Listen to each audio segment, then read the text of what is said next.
Halo guys, assalamualaikum warahmatullahi wabarakatuh. Kembali lagi di channel Diva ya. Untuk teman-teman yang belum di subscribe, boleh subscribe dulu. Oke, sebelumnya saya di sini akan membahas satu tokoh pemikiran ekonomi klasik ya, David Ricardo. Untuk teman-teman pastinya sudah tahu ya siapa itu David Ricardo. Sejarah pemikiran ekonomi kita itu yang lahir di London, Inggris. Oke, sebelum dilanjut boleh di-subscribe dulu ya.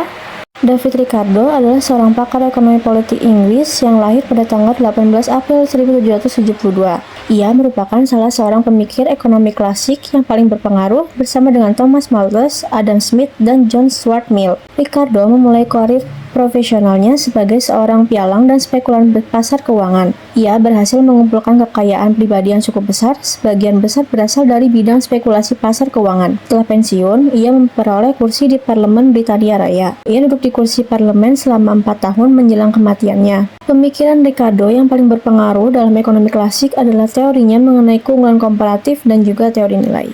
Selanjutnya ada pemikiran Ricardo yang paling berpengaruh dalam ekonomi klasik. Ada dua teori. Untuk teori yang pertama ada teori keunggulan komparatif dan juga teori nilai. Nah, teori ini tahun 1500 sampai 1750 di tengah gencarnya upaya Inggris untuk mendirikan koloni seberang lautan, para ekonom menganjurkan merkantilisme sebagai taktik ekonomi yang menekankan perdagangan internasional sebagai sarana untuk meraih kekayaan bagi mereka.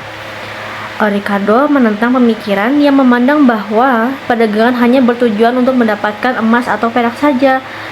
Melalui teori keunggulan komparatif ini, Ricardo menyatakan bahwa sebuah negara harus memusatkan kegiatan perekonomiannya pada industri-industri yang menjadi keunggulan dan paling kompetitif secara internasional, serta melakukan kegiatan perdagangan dengan negara lain untuk memperoleh barang-barang yang tidak diproduksi secara nasional.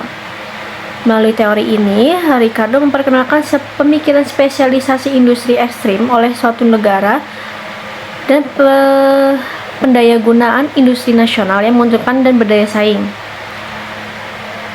Teori keunggulan komparatif Ricardo berusaha membuktikan bahwa spesialisasi industri dan perdagangan internasional akan selalu berdampak positif. Teori ini kemudian diperluas dan menghasilkan konsep keunggulan absolut yang sama sekali tidak menekankan spesialisasi industri dan perdagangan internasional dalam kegiatan perekonomian suatu negara. Teori keunggulan komparatif Ricardo telah ditentang oleh sejumlah pakar, termasuk John Robinson dan Piero Sraffa. Meskipun teori ini telah ditentang, teori ini tetap menjadi landasan argumen yang mendukung perdagangan internasional. Untuk teori yang kedua, itu ada teori nilai. Pada teori nilai ini, David Ricardo mengeluarkan sebuah karya yang berjudul Principles of Political Economy and Taxation atau prinsip-prinsip ekonomi politik dan perpajakan pada tahun 1817. Dalam buku ini, Ricardo mengemukakan pemikirannya pada tenaga kerja. Jadi teori ini juga menjelaskan bahwa kedua sektor memiliki tingkat upah dan tingkat keuntungan yang sama. Kedua, modal yang digunakan dalam produksi terdiri dari upah saja. Dan yang ketiga, ada produksi memiliki jangka yang sama untuk semua barang. Kan teori ini kan banyak ditentang nih. Tapi teori keunggulan komparatif Ricardo telah menjadi dasar kegiatan ekonomi perdagangan antar negara pada era modern. Pemikiran David Ricardo berpengaruh besar terhadap perkembangan ilmu ekonomi di kemudian hari. Ekonom Amerika Serikat sempat menempatkan David Ricardo ini sebagai pemikir kedua yang paling berpengaruh dalam ilmu ekonomi sebelum abad ke-20. David Ricardo juga ada pemikiran lainnya nih teman-teman, adalah yaitu kritik terhadap proteksionisme dalam sektor pertanian.